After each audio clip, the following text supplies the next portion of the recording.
안녕하세요. 국어자신감 박재현 쌤입니다. 이번 영상은 수능 완성에 실린 박일로의 가사 누앙사입니다. 박일로는 조선 후기 가사 문학의 시작을 알렸다는 평가를 받는 무신이자 문인입니다. 박일로는 임진왜란 전쟁에 종군하여 큰 공을 쌓았는데요. 무인의 기상이 잘 드러나는 작품이 바로 선상탄이라는 가사입니다. 누앙사라는 작품은 박일로가 51세 당시에 친구 이덕형이 고향에 돌아가 사는 어려움을 묻자 그 답으로 노래한 작품이라고 합니다. 현실을 실감나게 표현하여 조선 전기 4대부 가사의 한계를 탈피하고 조선 후기 가사의 새로운 방향을 제시하는 선구적 역할을 한 작품입니다. 그의 솔직하고 생생한 이야기를 작품을 통해 살펴보겠습니다. 작품 제목인 누앙이라는 뜻은 좁고 누추한 거리를 뜻하는데요. 이는 화자의 힘겨운 삶을 알 수 있는 공간적 배경입니다. 화자는 어리석고 세상 물정 어둡기로는 나보다 더한 사람이 없다 라며 스스로를 탄식하는 어조로 노래를 시작합니다. 그리고 기륭화복, 즉 좋고 나쁜 운수들을 하늘에 붙여준다라고 하여 화자의 운명론적 태도를 볼 수 있습니다. 누추하고 깊은 곳에 초가집을 지어두고 바람 부는 아침과 비 오는 저녁, 즉 고르지 못한 날씨에 썩은 짚이 땔감이 되어 새우배 바까 5톱의 죽, 즉 초라한 음식을 만드는데 연기가 많기도 많구나 라며 또다시 탄식합니다. 그리고는 덜 데운 숭늉에 빈 배를 속일 뿐이라고 하는데요. 이는 현실에서 볼 수 있는 다양한 소재들을 통해 화자의 가난하고 초라한 삶을 알 수 있는 구절입니다. 이러한 탄식 후에 화자는 생애가 이러하다고 장부의 뜻을 옮길 것인가 라는 서리적인 어조로 대장부의 뜻, 즉 양반인 자신이 품고 있는 이상은 바뀌지 않는다는 것을 강조합니다. 이는 뒤이어 나오는 안빈일령과 같은 것을 말하는데요. 가난한 삶 속에서 마음을 편안히 가지는 한결같은 마음, 즉 안빈일념을 적을망정 품고 있어 옳은 일을 쫓아 살려 하니 갈수록 뜻대로 되지 않는다라고 합니다. 여기서 안빈일념은 화자가 품고자 하는 마음이니 화자가 지향하는 중요한 가치겠죠. 화자는 이렇게 가난함 속에서도 마음을 편안히 하려고 하는데요. 다음 행에서 가을이 부족하거든 봄이라 유여하며 주머니가 비었거든 술병에 술이 담겼겠는가 라며 자신의 가난한 삶을 의문형 문장으로 강조합니다. 가을에도 곡식이 부족했으니 봄인들 여유가 있지 않을 것이며 주머니도 비어 있으니 술을 마실 수는 더더군다나 없었겠죠. 그러고는 다시 빈천한 인생이 천지간에 나뿐인가? 기한이 절실하다고 일단심을 잊을런가? 즉 추위와 굶주림이 몸을 괴롭힌다 한들 일단심, 앞서 말한 한결같은 마음을 잊겠는가 라며 또다시 가난에 대처하는 자신의 한결같은 마음을 강조합니다. 이렇게 가난을 탄식하던 화자는 뒤이어 자신의 과거를 회상하는데요. 임진왜란에 참전해 무장으로 활약한 자신의 모습을 떠올립니다. 그 당시의 화자는 분이망신, 즉 의로움으로 목숨조차 돌보지 않고 죽어야 말겠다고 여겼으며 배낭을 한 줌 한 줌 모아 5년의 전쟁 기간 동안 감히 죽을 마음을 가져서 이시서별, 즉 전쟁의 참혹함을 몇백 번 전투를 치루었던가라고 합니다. 이 부분에서는 화자가 참전했던 전쟁터의 처참한 모습과 죽을 각오로 전쟁에 임했던 무장의 화자의 마음이 잘 느껴지는 구절입니다. 이렇게 긴 전쟁을 치르고 집으로 돌아온 화자는 이 한 몸이 어찌 여유가 있어 일가를 돌보았겠는가. 라며 긴 전쟁으로 인해 집안을 돌볼 수 없었다고 말합니다. 그래서 늙은 종과 하인은 종과 주인의 분수를 잊어서 나에게 봄이 왔다고 일러주기를 어찌 기대할 수 있겠는가 라고 탄식합니다. 그러고는 경당문노, 즉 밥 가는 일은 마땅히 종에게 물어야 한다고 하지만 누구에게 물을 것인가 라고 합니다. 이는 밥 가는 시기를 알려줄 노비들조차 없다는 것을 말합니다. 이 장면을 통해 조선 후기 양반이 경제적으로 뿐만 아니라 사회적 지위도 점점 몰락하고 있다는 것을 알 수 있습니다. 그래서 화자는 궁경가색, 즉 몸소 농사를 짓는 것이 분수인 줄 안다고 합니다. 뒤이어 나오는 신야경수, 농상경웅은 중국 고사에 나오는 인물인데요. 밭을 갈다가 재상이 되거나 농민의 지도자가 되어 이름을 떨친 사람들입니다. 그러니 당연히 이들을 천하게 여길 리가 없겠죠. 즉, 화자는 직접 농사를 지어야 하는 자신의 처지를 위로하는 듯합니다. 뒤이어 화자는 아무리 밭을 갈려고 한들 어느 소로 갈겠는가 라며 밭을 갈려 해도 소가 없어 밭을 갈지 못하는 것을 알 수 있습니다. 여기서 화자의 현실적인 고뇌가 구체화되는데요. 가뭄이 몹시 심하여 농사철이 다 늦은 때에 서주 높은 논에 잠깐 지나가는 비에 도상 즉 길 위의 무원수, 근원을 알 수 없는 물을 밭만 대어둔다고 하는데요. 이는 가뭄이 오래되어 농사철이 이미 다 지났지만 잠깐 지나가는 비를 대어두고 밭을 가려고 준비하는 화자의 모습을 볼 수 있습니다. 물을 대어놓고 화자는 소를 빌려준다고 했던 사람을 떠올리는데요.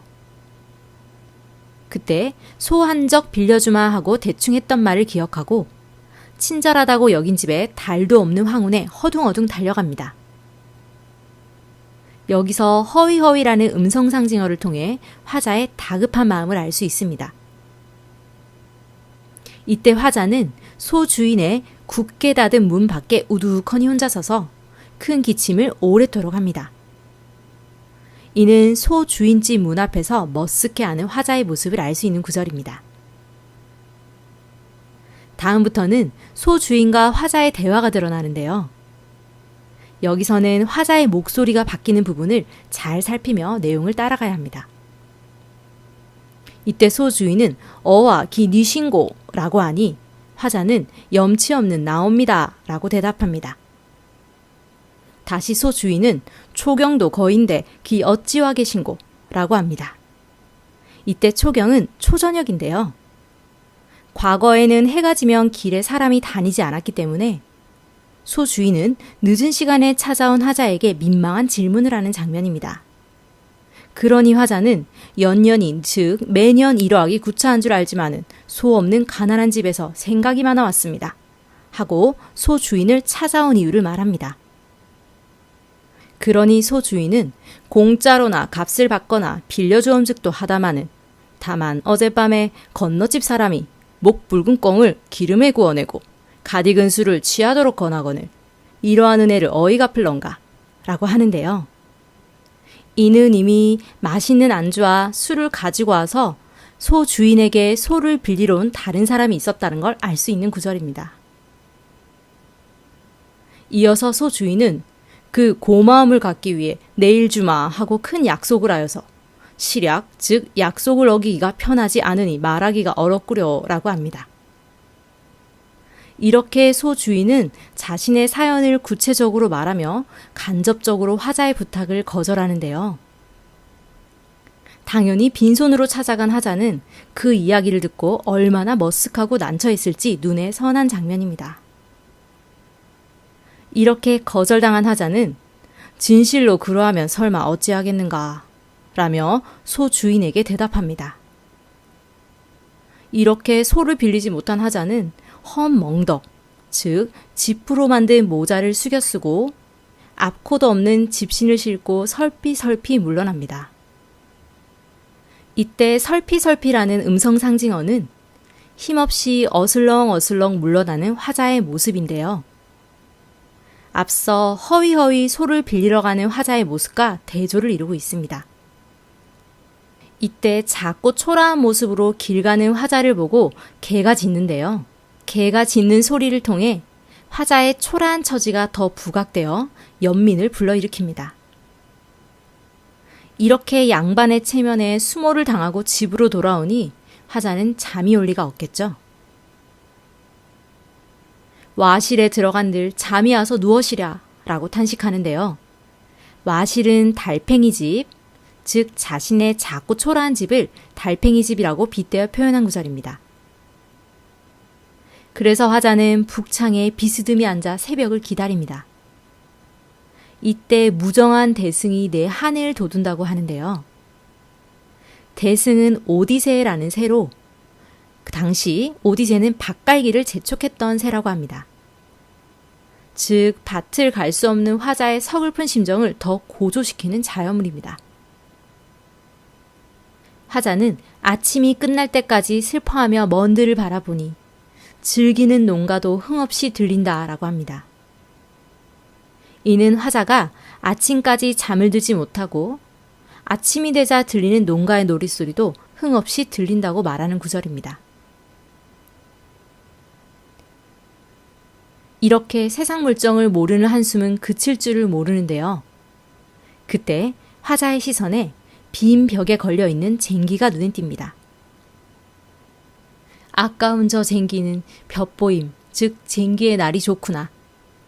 가시 엉킨 묵은 밭도 용케 갈 수 있으려마는 빈집의 벽에 쓸데없이 걸려있구나 라고 합니다. 즉 쟁기가 있어도 소가 없어 밭을 갈지 못하는 화자에게 쟁기 또한 화자의 처참한 상황을 더욱 부각하는 소재입니다. 과연 화자는 이러한 현실적 갈등을 어떻게 해결할까요?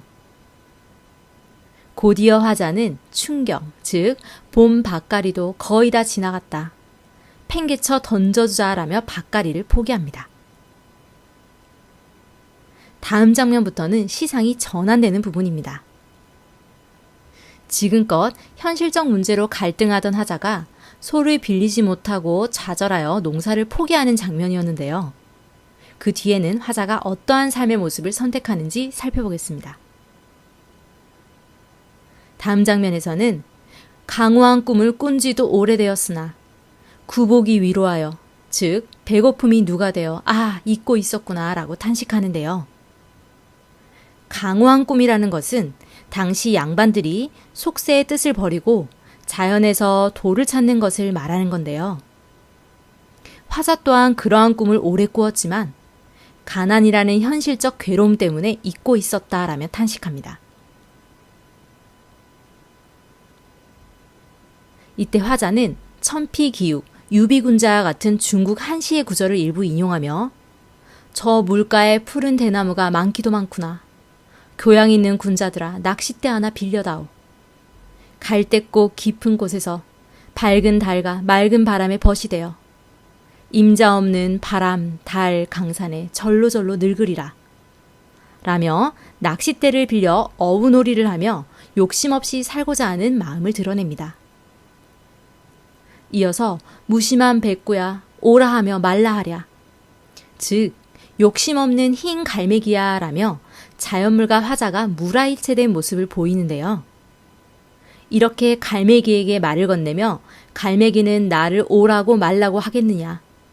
다툼이 없는 곳은 다만 여기, 즉 자연인가 여기노라 라며 서로 이익을 다투는 속세와 달리 자연은 다툼이 없는 공간이라고 말합니다. 이어서 보잘것없는 이 몸이 무슨 뜻이나 취미가 있으려마는 두세 일항에 밭간원을 다 묵혀서 던져두고 있으면 죽이요 없으면 굶을망정 남의 집 남의 것은 전혀 부러워하지 않으려고 하노라 라고 하며 농사일을 하지 않고 자신의 분수에 만족하겠다는 안분지족의 삶을 살겠다는 결심을 합니다. 그 다음은 유명한 구절이죠.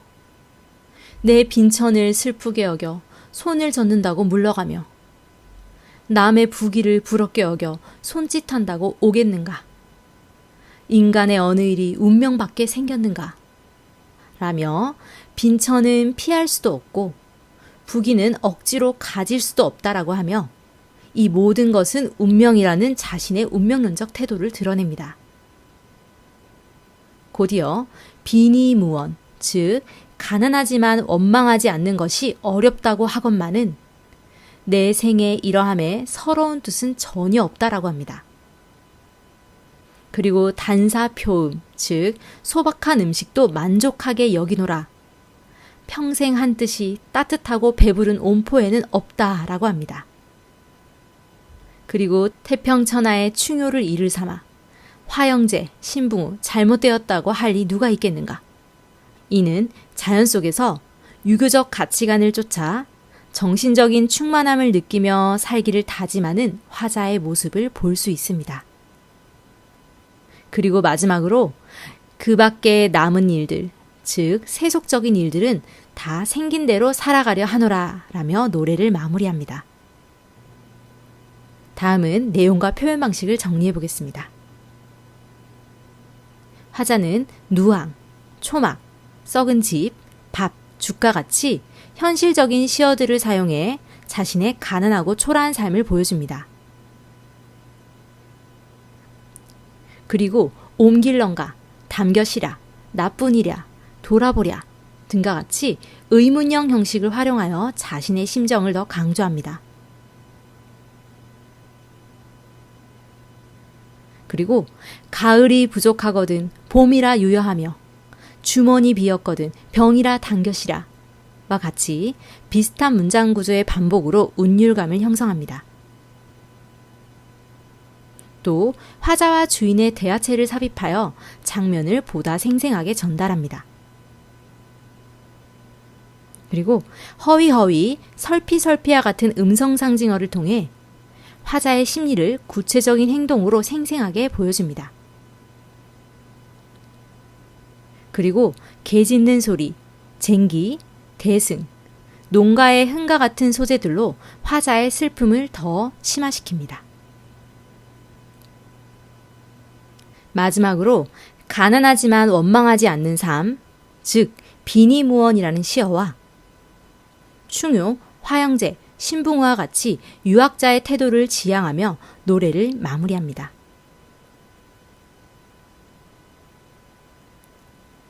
이 작품은 임진왜란 이후 몰락한 양반의 모습을 솔직하고 구체적인 표현으로 잘 드러내고 있는데요. 관념적인 조선 정기의 가사와 달리 현실적인 내용을 다루고 있다는 점에서 조선 후기 가사에 새로운 지평을 열었다는 평가를 받고 있는 작품입니다. 이상 국어자신감 박재현 쌤입니다.